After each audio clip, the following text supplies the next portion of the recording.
Hi everybody, I am Brian, this is the Apple Bias, and today I found out that you can actually color correct your old Apple TV. Now you will need the latest OS to do this, which doesn't come out for everybody until the week of April 26th.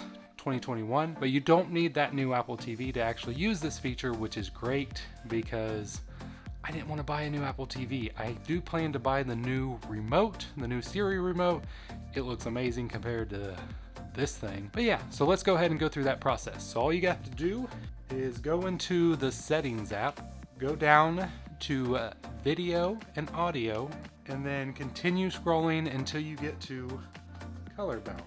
So now once you have this on the screen, it should pop up on your iPhone to color balance with it. It kind of works just like the AirPods pairing.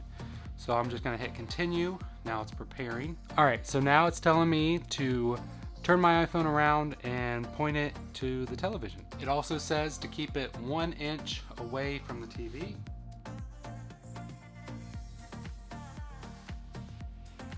Boom, it's done.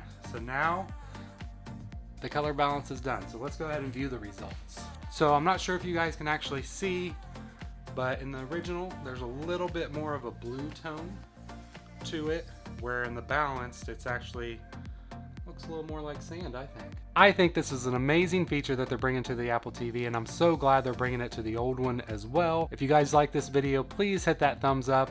Leave a comment. What do you think about the new Apple TV remote? Are you gonna buy one? Do you like the old one? Let me know, and I will see you all in the next one.